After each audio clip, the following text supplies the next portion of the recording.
Hello guys, welcome back to Dark Angels Intuitions. This is another general love reading, and this is called an Ultimate Tarot love spread.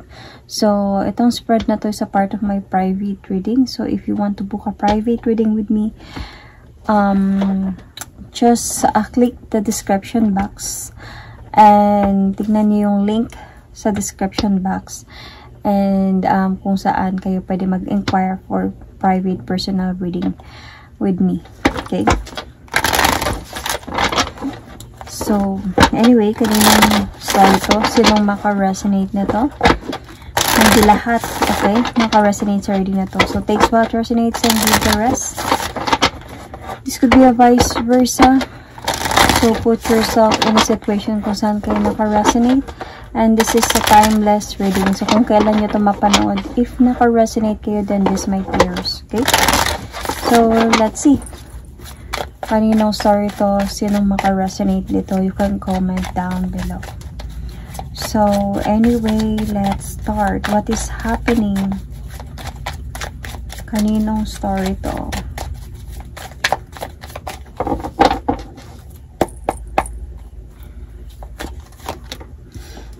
Okay.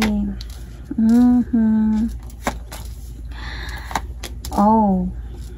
Okay.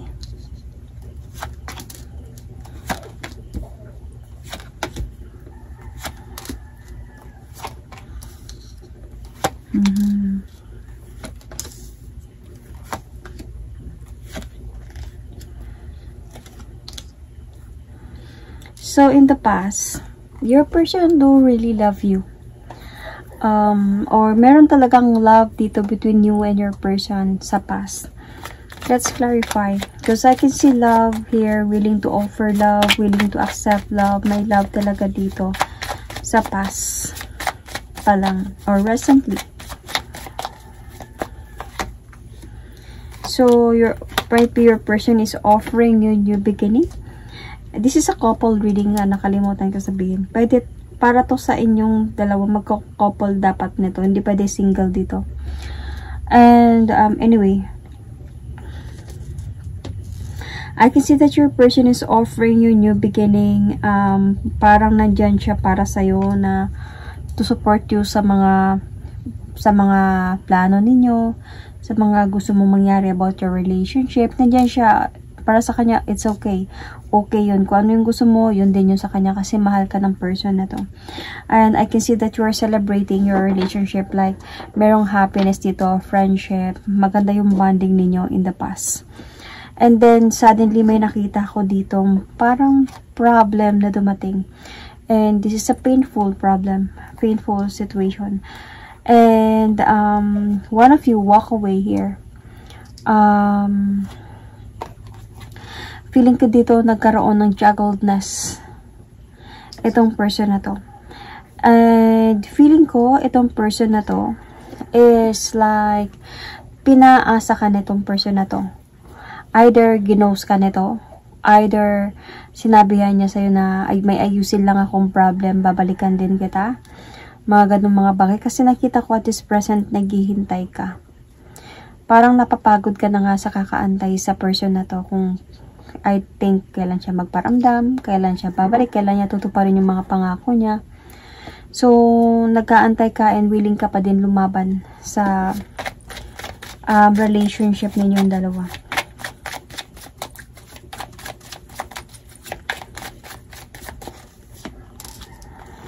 So pero nadidisappoint ka na. You really want to talk to this person. Umaasa ka sa sinabi niyang mahal ka niya, kasi meron naman talaga, kumbaga nagpaparamdam talaga siya sa'yo na mahal ka talaga niya. Mahal ka naman talaga niya. It's just nagkaroon lang siguro talaga ng problem itong person na to na kailangan niyang i-deal with. And might be recently lang to na nangyari, kasi nag-aantay ka pa naman until now na itong person na to is babalik. So nag-aantay ka kung kailan babalik itong person na to at mag-offer sa'yo balik ng love and mag-usap na kayo ulit. You are already parang nadi-disappoint ka na dito. And you want some clarities as well. Kasi hindi ka sure kung ano ba talaga nangyayari sa kanya.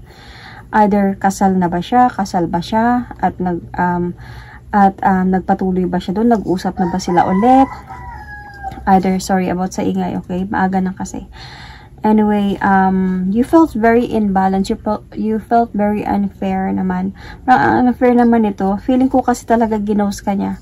Kumbaga, feeling ko may mga pangako siya sa'yo. Mga ganun. Tapos biglang hindi na siya nagparamdam sa'yo. Kasi nararamdaman mo dito na parang niloloko ka lang ng person na to. Yun yung niloko. Yung feeling mo dito towards your person. Feeling mo niloloko ka lang. May iba siya. Or either may binalikan siya. So, yung feeling naman ng person mo dito, let's see. Towards you.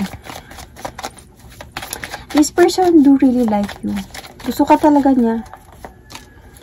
And hindi lang pa talaga siya nakakapag-decide dito. Might be towards a serious commitment talaga. So, feeling ko hindi ko alam kung nagkaroon na kayo ng mga plan. Siguro dito nga, sabi ko nga kanina, di ba? Sinusuportahan ka lang niya sa mga gusto mong mangyari. Siguro isa na dito sa gusto mong mangyari yung magpakasal kayong dalawa. Yung kayo na yung magkatuluyan. Yung, someday magkaroon na talaga kayo ng serious commitment dalawa. Sa kanya, uma-agree lang siya. Pero bigla siguro siya napaisip at saka hindi siguro to siya marunong makipag-communicate or sabihin natin na ganito kasi yun. Kasi hindi mo na siguro dapat to, hindi mo na to. Siguro hindi siya marunong mag-explain in that way. Ano na lang siya, hindi na lang siya nagparamdam. So, ito nga yung feelings niya dito. Masaya naman siya sa'yo. Sa totoo lang, masaya siya sa'yo and love ka niya. Hindi lang pa siguro siya ready na to decide into a serious commitment. Kasi feeling ko, meron pa siyang someone na hindi pa talaga siya totally nakamove on. This person could be grieving or might be may nawala sa kanya before na medyo hindi pa siya ready na palitan to. Hindi pa siya ready to move towards a like serious commitment na. Though kasi naramdaman ko naman kasi dito gusto ka din naman kasi niya. Feeling ko lang itong person na to either namatayan to siya ng asawa, ganyan, or partner sa buhay, tapos nung matagal-tagal na, pero hindi naman, syempre pag kamatayan, yung sobrang mahal mo yung isang tao tapos nawala na, namatay, hindi madali makamove on yun. And ang hirap talaga nung makamove on. And I can relate to that talaga. It's not easy. Mas madali makamove on sa kung lumayo yung tao na yun, iniwan ka, niloko ka.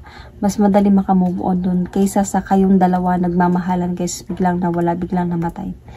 So, feeling ko kasi nandito siya sa point na to parang lonely pa siya, sad pa siya, nagigrieve pa siya sa loss siguro ng asawa niya kasi nandito yung iniisip niya pa yung responsibility niya, ganun. And nasa point pa talaga siya of like coldness. Andun pa siya sa point na ganun. So, siguro tumahimik siya dito bigla and umalis siya. Hindi naman niya ginusto to kasi sa totoo lang gusto ka naman niya, happy naman siya sa'yo. Hindi lang talaga siguro siya prepared and hindi niya siguro masabi-sabi to sa'yo.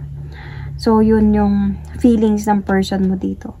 So, ano yung positive dito sa situation na to? For this person, kasi sabi ko nga, this is a couple reading. For this person to choose or to make a decision talaga. Kasi may mga option siya dito May be in a decision. Pagdating sa decision, anong gagawin niya. So, kailangan niya talaga dito pumili na ng tamang decision. Para hindi ka na din mag-antay kasi naghihintay ka dito. Para hindi ka na din mapagod na ipaglaban pa to, mag-aantay pa ako dahil sa mga pangako niya. So, feeling ko yung positive dito is for this person to make a decision na din. Okay, kung ano talaga yung decision niya. Kung hindi pa siya ready, then sabihin niya sa'yo na hindi pa ako ready, na hindi ko pa kaya, nag-feel ako na guilty. Parang ganon. Kumbaga, wag niyang hayaan na magkakaroon sa'yo dito ng gulo sa isipan. Like, may stress ka na dito nga, nag-iisip ka na niloloko ka lang niya. And dahan-dahan kayo mawasak nitong person na to. Kasi bakit? Sayang kasi gusto ka din talaga ng person na to. Parang naramdaman niya yung love. Kaya lang, biglang nakaramdam siya ng guiltiness. Kasi nga may nawala sa kanya before. Yun nga sabi ko, baka may namatayan to siya ng partner or asawa sa buhay. And, nasa point siya pa talaga ngayon ng unsureness. So, hindi niya dapat i-keep to ng secret sa'yo. Dapat i-share niya to sa'yo. Kasi, syempre, kung mahal mo din talaga siya, maintindihan mo yun. So, kailangan niya talaga dito na sabihan kung hindi mo na ready para makapaghanda ka din, di ba? Mag-move forward ka ba or mag-stay. So, kailangan niya gumawa ng desisyon talaga dito. And ano naman yung negative dito, yun na nga, yung parang magsisilbi lang talaga tong mabigat na problema sa relasyon ninyo. Itong ginagawa niya.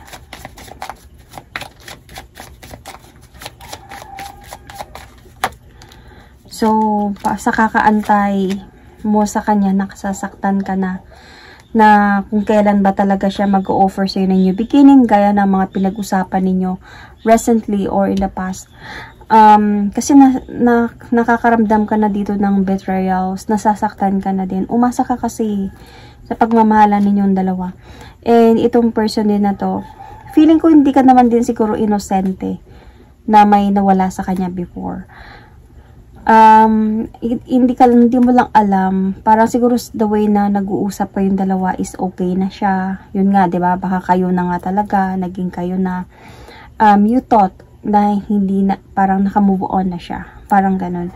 So, nasasaktan ka dito because you're thinking na baka niloloko ka niya. Kasi wala naman siyang past na, wala na. So, and yun nga, you are thinking, you are observing the situation na baka may iba siyang karelasyon dito. Baka nagmamahal na siya ng iba. So, pero, walang clarity yun sa'yo. Naghihintay ka pa rin talaga ng tamang sagot dito. So, ito yung negative na, which is, nagbibigay lang to ng mabigat na problema para sa'yo. Itong ginagawa niya. So, ano yung hope mo dito? Of course, you are hoping that, pasensya na maingay na. You are hoping that this person was going to talk to you, to move forward towards with you, na to pa rin yung mga pangako niya sa'yo. And ano naman yung ano mo dito, yung fear mo dito is, yun na nga baka dalawa kayo sa buhay niya, and naipit siya sa sitwasyon, kaya hindi na siya nagparamdam sa'yo. So, yun talaga yung iniisip mo. Sa totoo lang, wala kang ibang iniisip dito kundi yun. Kasi, wala naman siyang past. Yung past niya na wala na. 'Di ba? Wala na. And sa mga pag-uusap ninyong dalawa, is like, okay na siya, kaya nga naging kayo na. So, ano yung aim mo dito? You are really aiming that this person, siya yung magiging part talaga ng buhay mo, na magkaroon kayo ng anak, na magsama kayo in the future. Ito talaga yung aim mo dito.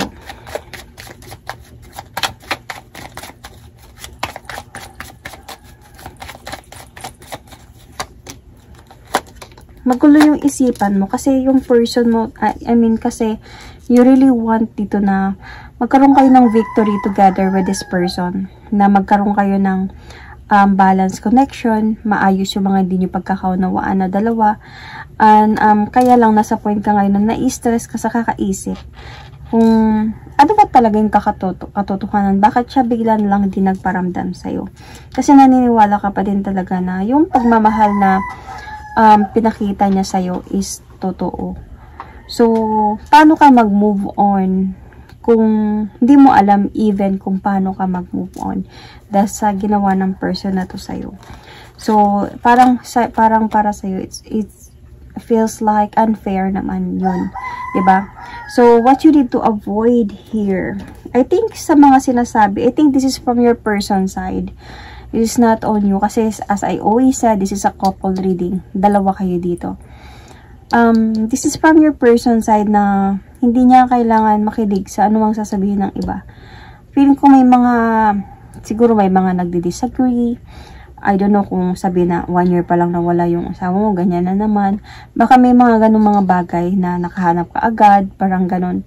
So, feeling ko siguro yun yung mga nangyayari. So, avoid niya yung, kumbaga, makinig sa mga sinasabi ng iba. Kasi, kung wala naman siya niloloko dito eh. And feeling ko din naman, hindi naman siguro sa point na naghanap siya ng after a month na namatay yung asawa niya. Baka years na din to. So, ano lang siya, guilty lang talaga siya. Nakakaramdam lang siya ng guiltiness. Kasi syempre, minahal niya yun, nawala agad. Ay, na bigla na lang nawala na. Yung, alam mo yun, namatay. Tapos mahal niya pa. So, nakakaramdam siya ng guilty. Siguro isa na din dito yung iniisip niya. Siguro avoid niya din yung iniisip niya yung may mga masasabi yung ibang tao. Siguro hindi naman talaga may nasasabi yung ibang tao. Siguro iniisip niya lang na baka anong sasabihin ng iba. Parang ganun. So, yung judgment ng iba. So, kaya siguro umiwas din siya. Ano na lang sabihin ng pamilya ko, ano lang sabihin ng pamilya nung namatayan na namatayan na asawa niya, ano lang sasabihin nila.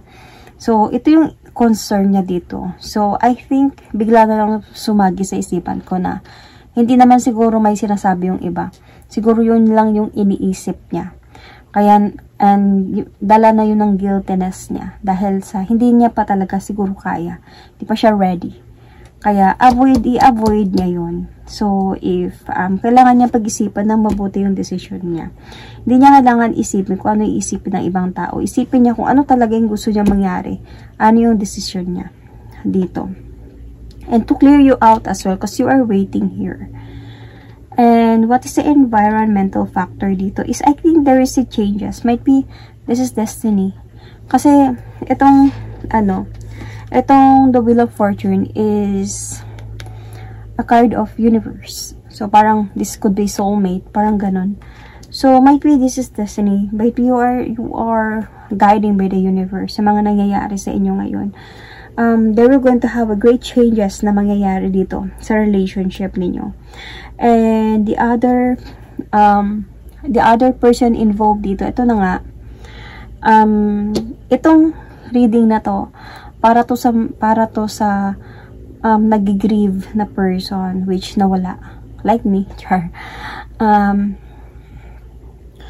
Nawala, namatay, ganyan. Napunta sa heaven and nagmahal ulit. Para to sa mga ganon. But dito para sa lahat ng ganon. But there's a specific person talaga or some person na makaresonate nito. Kasi other person involved dito nga, kailangan niya na talagang talikuran. Hindi naman sa kalimutan niya to. Nandiyan yung pagmamahal. Forever yan sa puso niya. Pero kumbaga kailangan niya na din na mag-move on. I mean to the point na to accept. Parang ganun. To accept na if nasa point pa talaga sa kanya na gusto niya pa talaga na maghanap pa talaga or mag-asawa pa ulit, ganyan, kung meron pa sa kanya ng ganun, then kailangan niya na i-accept na the fact na wala na talaga yung past niya. Kailangan niya nang to mag-walk away emotionally na talaga and to have a new beginning sa buhay niya na talaga. To have changes, to have a new beginning. It doesn't mean na kailangan na it doesn't mean na lulukuhin niya yung tao sa heaven. It doesn't mean na hindi niya kailangan ma-feel guilty sa mga ginagawa niya. Kasi even siguro yung taong nawala na yun, siguro nakikita lang din siya na at gusto ding maging masaya siya. You know, yung person mo. Gusto din na maging masaya siya. Gusto din makahanap siya ng someone na deserve sa pagmamahal na iaalay niya. So, siguro gusto niya din makahanap yung person niya na someone na makasama habang buhay. Could be. So, if that person, nakadepende naman yan sa person mo. If yung person mo is, yun nga, may nararamdaman na siya sa'yo. Parang gusto niya na, natatempt na siya. Nakakaramdam lang siya ng guiltiness. Then, siguro, make a decision na, maybe this time, ito na talaga yung time na hindi man sabi na makalimutan, that will be forever in his or her heart, but at least move forward na siya. towards a new beginning na din sa buhay niya. Kasi buhay siya yun wala naman na. So, ano yung action na kailangan i-take dito? Is, see, yung magkakaroon siya ng confident dito to move forward towards with you. Kung mahal ka talaga niya. Kasi mahal ka naman niya.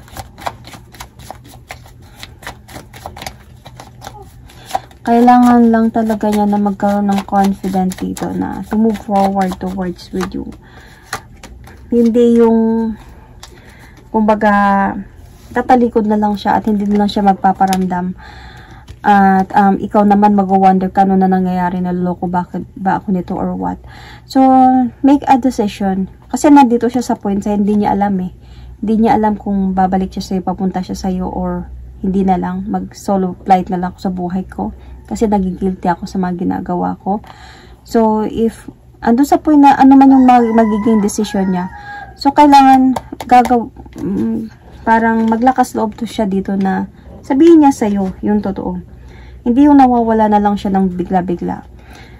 If gusto niya talaga ng new beginning sa buhay niya, nakikita ko naman na mahal ka niya, then, dapat magkaroon siya ng lakas ng loob dito na sabihin din to sa'yo, explain sa'yo. Parang, hindi pa ako totally na ganito, however, ganyan. Kasi feeling ko, ikaw maintindihan mo naman to siya eh. So, hindi ka naman siguro din na ganun ka sama, 'di ba? Na hindi pwede, dapat ako yung pipiliin mo, hindi pwede yung nagigilty ka ganyan. Wala naman sigurong taong ganyan. So, maiintindihan at maiintindihan mo man ano man yung magiging explanation niya dito.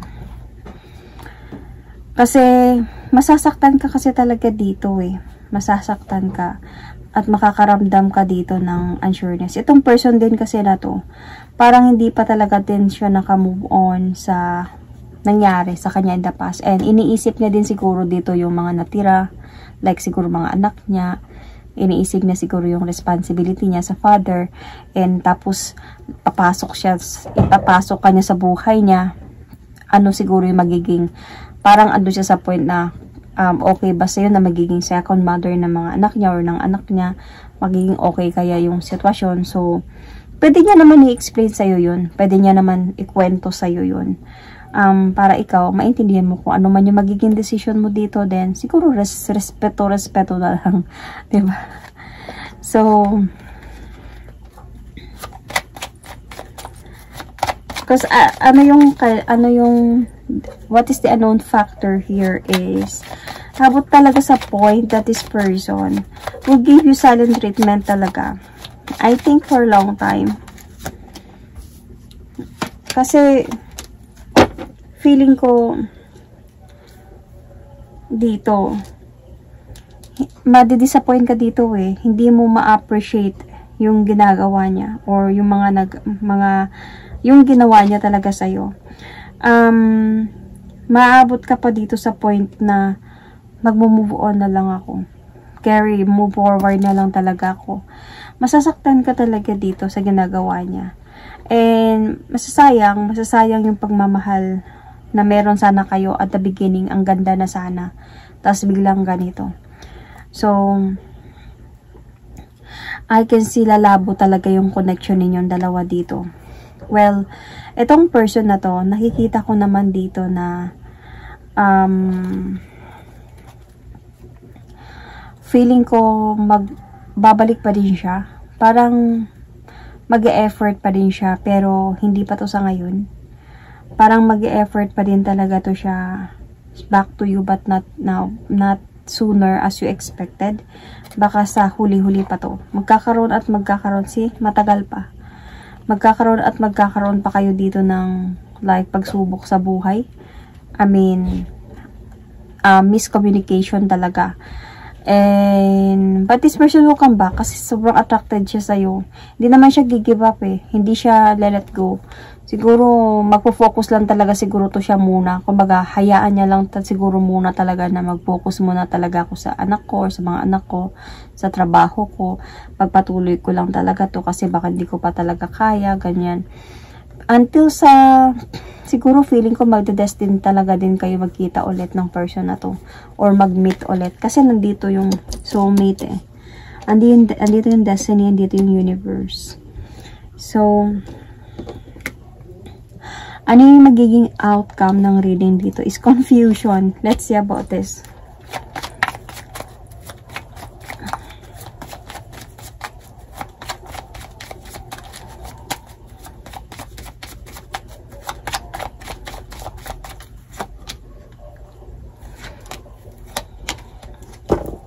See, babalik siya talaga sa'yo.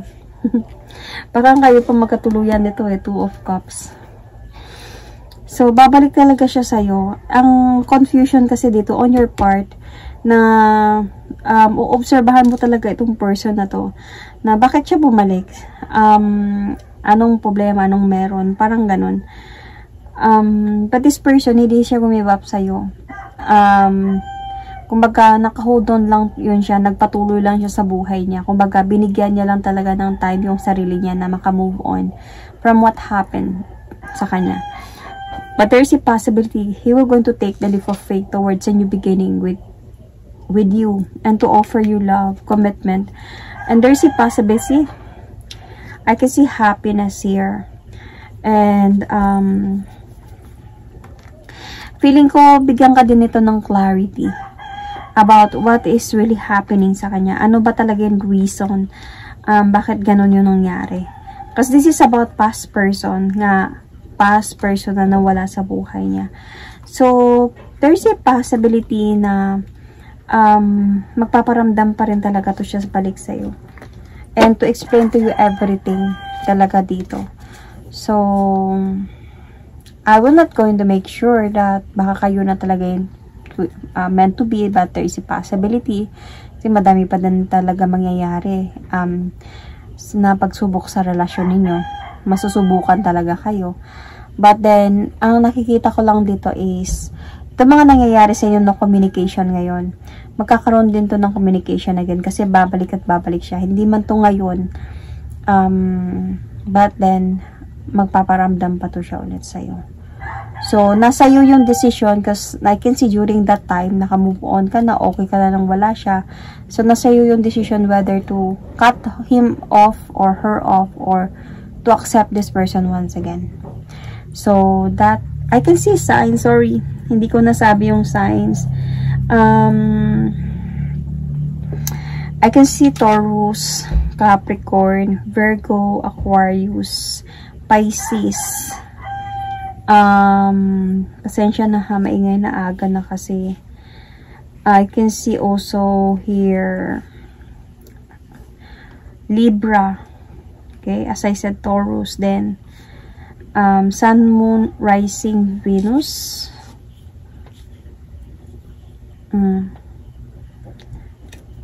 Yon. That is my reading for you. Leo. I can see Leo here. Aquarius. Sun, Moon, Rising, Venus. Thank you and God bless.